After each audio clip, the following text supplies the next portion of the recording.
Anton Chekhov வந்து ரஷ்யாவில் வந்து ப்ளே எழுதுறதுக்கும் அப்புறம் ஷார்ட் ஸ்டோரிஸ்க்கும் தான் ஃபேமஸாக இருந்தார். அவர் எழுதின ஒரு ஷார்ட் ஸ்டோரி நான் இன்னைக்கு சொல்ல போகிறேன், த பெட். இந்த பெட்டுன்ற கதையில் ஒரு பேங்கர் இருக்கார், ஒரு லாயர் இருக்கார்.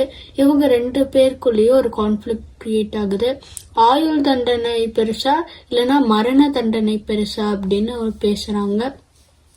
அப்போ பேங்கர் என்ன சொல்கிறாருன்னா, ஆயுள் தண்டனைனா நீ வாழ்க்கை முழுக்க அங்கேயே இருந்து கொஞ்சம் கொஞ்சமாக சாகுவ வேதனைப்பட்டு அப்படின்னு சொல்கிறாரு. அதே இந்த லாயர் என்ன சொல்கிறாருன்னா, இல்லை மரண தண்டனை வந்து உனக்கு உடனடியாக சாவு தரும், அதனால நீ செத்துருவேன்னு தெரியும் உனக்கு, அதனால உனக்கு பயம் அதிகமாக இருக்கும் அப்படின்னு சொல்கிறாரு.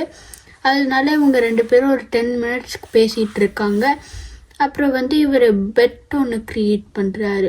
அதனால தான் இந்த ஸ்டோரி பேர் த பெட்னு வச்சுருக்காங்க. அந்த பெட் என்னென்னா, நீ வந்து 5 வருஷம் உள்ளே இருந்தனா நான் வந்து உனக்கு $2 million தரேன் அப்படின்னு சொல்கிறாரு.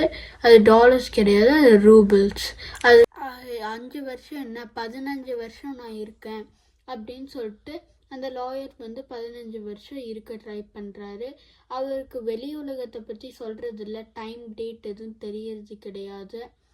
அப்போ வந்து அந்த பேங்கர் என்ன சொல்கிறாருன்னா, நீ வந்து இப்போ 12 o'clock ஆகுது, November 14, 1870.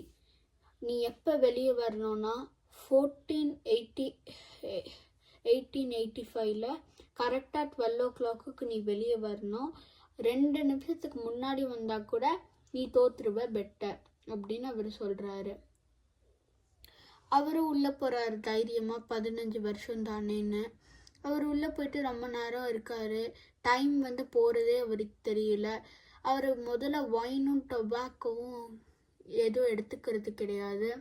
ஏன்னா டொபாக்கோ வந்து ரூமில் இருக்க காற்றை வந்து நிரப்பும், அந்த ஸ்மெல் வந்து அவருக்கு பிடிக்காது. அப்புறம் ஒயின் வந்து வெளியே போகணும் அப்படின்ற ஆசையை தூண்டும். அதனால அவர் உள்ளேயே இருக்காரு. அவருக்கு நியூஸ் பேப்பர் கூட தரதில்லை வெளி உலகத்தை பற்றி தெரிஞ்சுக்க. அப்புறம் வந்து அவர் யாருக்கிட்டையும் பேசுறதில்ல, அவர் பாட்டுக்கு உள்ளேயே இருக்காரு. ஒயின் டெய்லியும் குடிக்கிறாரு, அவருக்கு சாப்பாடு வருது.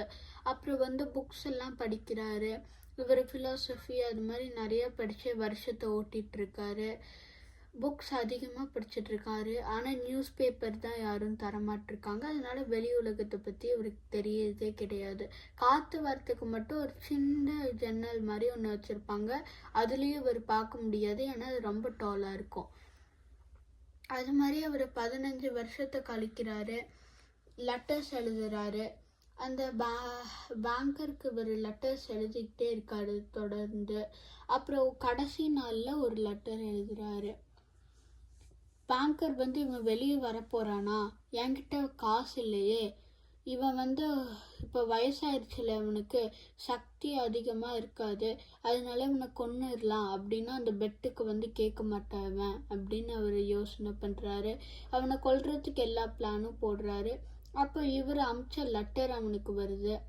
அப்போ என்ன சொல்கிறாங்கன்னா, இதோ நான் வந்து எனக்கு அந்த பணமே வேணாம், உன்னால் வந்து நான் நிறைய புக்ஸ் படித்தேன், ஃபிலாசபி பற்றி அதிகமாக தெரிஞ்சுக்கிட்டேன், நிறைய லாங்குவேஜ் கற்றுக்கிட்டேன், அதனால் வாழ்க்கையில் வந்து பணத்தை விட நாலேஜ் பெருசுன்னு எனக்கு தெரிய வருது அப்படின்னு அவர் லெட்டர் எழுதி வச்சுட்டு போயிடுறாரு. அந்த வாட்ச்மேன் அவர் வீட்டில் இருக்கவர் வந்து சொல்கிறாரு, இது மாதிரி நான் அவரை பார்த்தேன் அப்படின்னு.